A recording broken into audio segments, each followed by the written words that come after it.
Hey, what if you got $1 million today and you wanted to invest it? What should you do first? I mean, how should you go about this? Let's talk about it. Join me.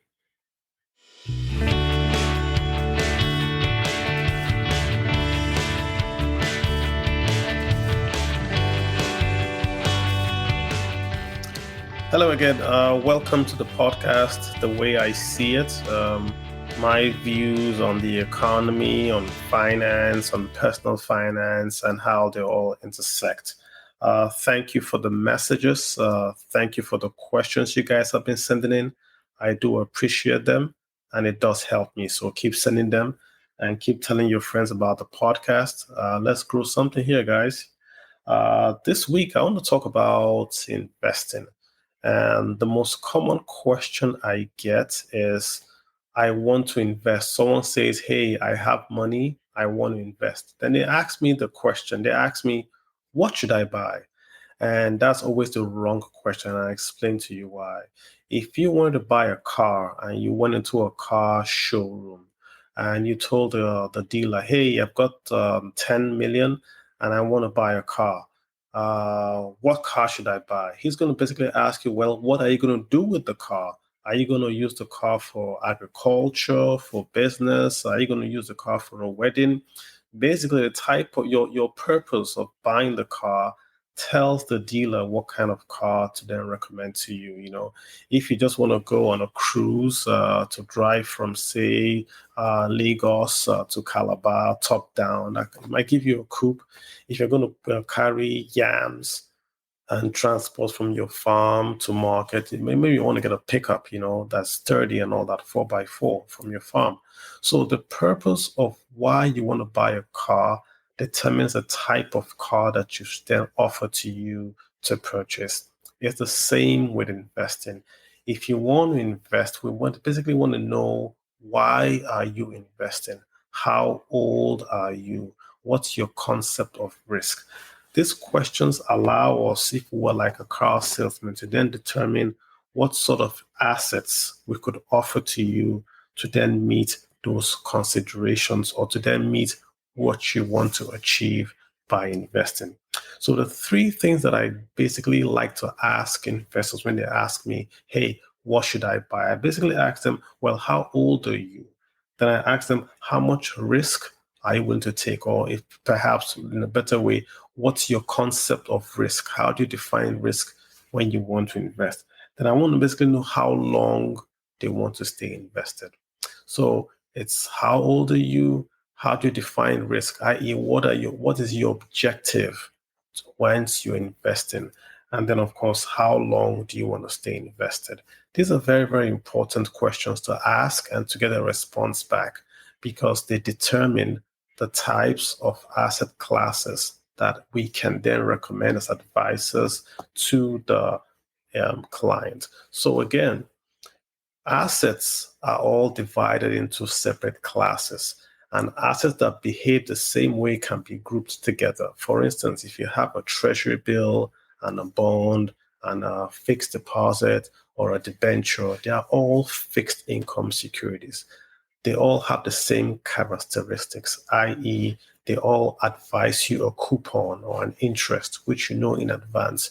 You know exactly what you're going to get. So they're called fixed income. You're aware of what's going to happen to your portfolio at the expiration of a certain tenure of that investment. Interest rates work on that. Inflation works on that, on the fixed income part of the bond, but you know what you're going to get because it's pre-told to you. So those are called asset classes. You have fixed income, you have variable income. Variable income will be things like equities, like when you buy shares, or things like commodities, when you say buy maize or crude oil. In this instance, you are not aware of what you're going to get at the end of the period. The prices could go up, the prices could come down. Basically, you could get a dividend, but you cannot say for certainty where the price of that equity that you're buying is going to be in a year's time or 2 years' time.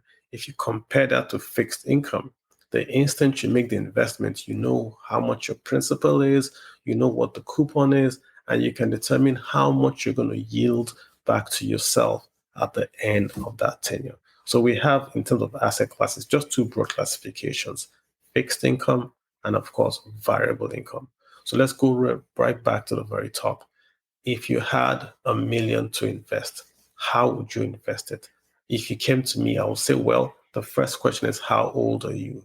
Why do I want to know how old are you? Because the age determines how long you can invest and also gives me an idea of the kinds of risk that you can be willing to take.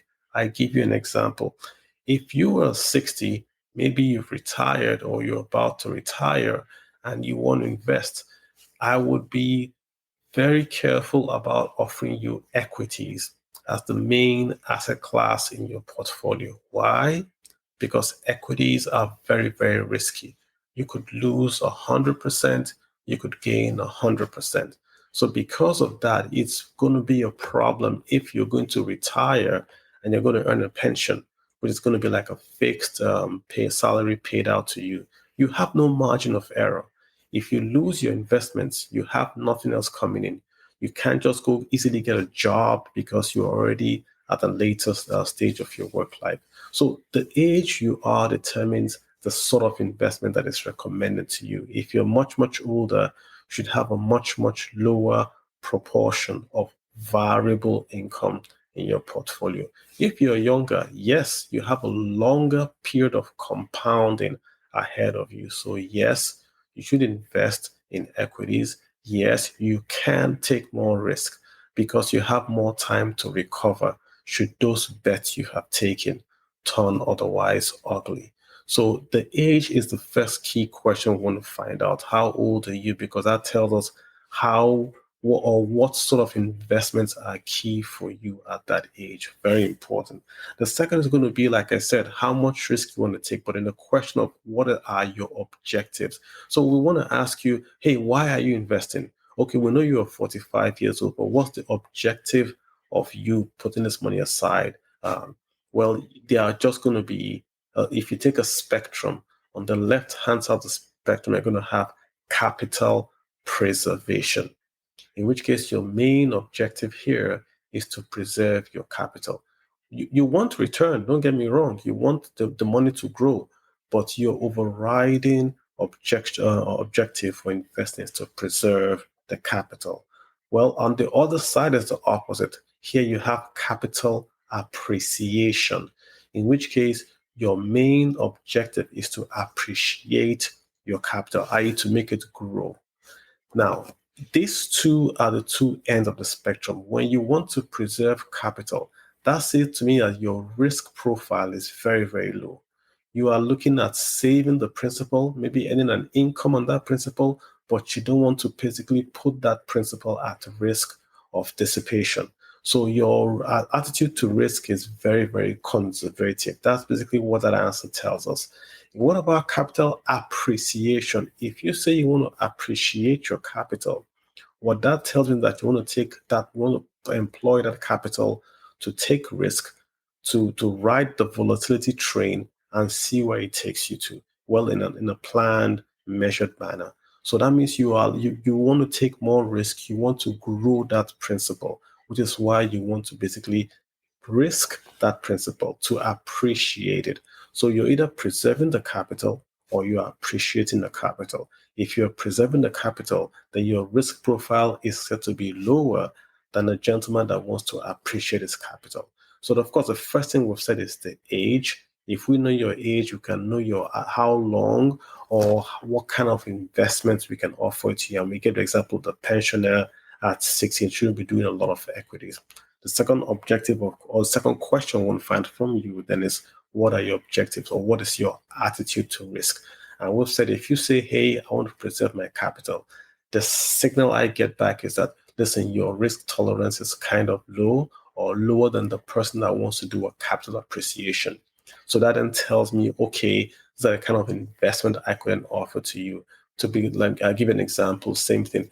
If I have a younger client that wants to appreciate his capital, what is telling me is that the bulk of his capital should be overweight in equities, because equities are risky, but they do offer the rewards of the volatility and the appreciation of that capital. They could go from 0 to 100, or it can go from 100 to 0. But that volatility in that up and down movement, the price does go up, or the price can come down. So he's willing to risk some capital, to risk that capital to enjoy that higher growth. That's basically what it tells me. Then the last question, like I said, I want to find out from him is, why or how long do you want to stay invested? This is not to do with the age now, but how long are you investing? So if a guy comes and says, I'm 30 years old, I want to appreciate my capital, but I need the money back by next quarter, so 3 months. That automatically means you should not maybe do equities, because equities need a longer time to mature, to grow, to get ingrained. You might just want to go and do treasury bills, not because treasury bills fit the risk profile, but the client is already telling you he needs his money back in 3 months. So that's an overriding need. Maybe he needs to pay rent, or he needs to send his daughter to university. You can't then tell him, oh, hold on, the investment we've taken will mature next month. He needs the funds in 3 months. So that also tells you the kind of investment that you should then deploy the client's funds into. And you can see that these three elements all have to match up. You cannot have an objective to say, for instance, I want to preserve my capital, which means I have a low risk tolerance, but I want my money back in 3 months, and I want to make a lot of money. I want my principal to grow and double. That's going to be what we call a mismatched goal, because your risk profile is low, but you're trying to make a double on your principal. So the goals are not matching. If you want to double the principal, you have to put the principal to risk. If you want to preserve the principal, then you're basically preserving that capital and keeping it away from the risky market. And remember what we said, there are two main types of asset classes. Either it's fixed income or it's variable income. So let's tie all this back together. Just like we give you the example of when you walk into a car studio and you say, I want to buy a car. The good salesman will ask you, well, what are you doing with the car? Or what do you want to do? What's the purpose of you buying the car? And the answer you give him lets him know the kind of car to offer. It's the same with investments. So when you go to your advisor and you have $1 million and you want to invest, you should already have in your mind, this is my age. My age tells the investor how long I have, how many compounding periods are ahead of me. It allows him to say, okay, I can do this sort of investment, I can do this sort of investment. You also want to have your attitude to risk all agreed. Do you want to preserve capital? Do you want to appreciate capital? You should be able to understand what they mean and what it means in terms of return. Can you risk your principal to get a higher return in future? Or do you want to preserve that principal and just get the income that accrues to you from that principal? And of course, the last one you want to make sure he's very clear about is how long you want to stay invested. If you have a 10-year horizon, then you've opened up a universe of asset classes he can recommend to you. Then if you say have a 1-year investment window, in which case, even though you might have profitable options, he cannot offer you any options beyond those 12 months that make up the year, right? So those three things are very sacrosanct. You must know them before you can then communicate them, which means that the lesson for us is that we have to go back and ask ourselves, okay, what is my objective? And you can have many funds with different objectives. You could take the $1 million and split into two and say, this fund is for my retirement. So I'm looking at capital preservation on this portion. But this other portion is my money that I want to basically invest in the market and see what it gets me. So I have a 50-50 portfolio, and this 50% is going to be capital preservation, and this other 50% is going to be capital appreciation and all that. You can do that, but you have to have your objective. You have to know how long you want to stay invested. And of course, your age that you can change per se determines how long or you can be in the market. And very importantly, what sort of securities can be offered to you. I go back to the point again of the retiree. If you are retired and you no longer have the means or the ability to get a new job and you want a fixed income, you want to be very, very careful about making investments in variable return asset classes, because if anything goes wrong, that fixed income that you would enjoy, you won't have that anymore. So that shuts out a lot of risky investments from you. That's just advisory. don't take risk when you are basically at the stage that you do not have time to recover from those risks. So that's the summary of it. Know your age, know your objective, know how long you want to invest.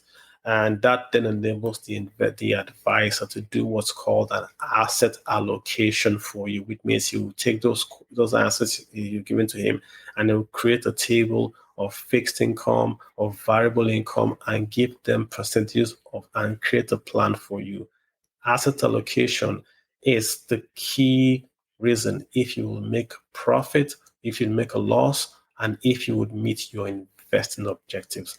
Once you can get your asset allocation correct, you are already on your way to success. But you can't get the allocation correct if you don't tell your advisor how old you are, what you want to do with the money, i.e. objectives, and your attitude to risk, and how long you're going to stay investing.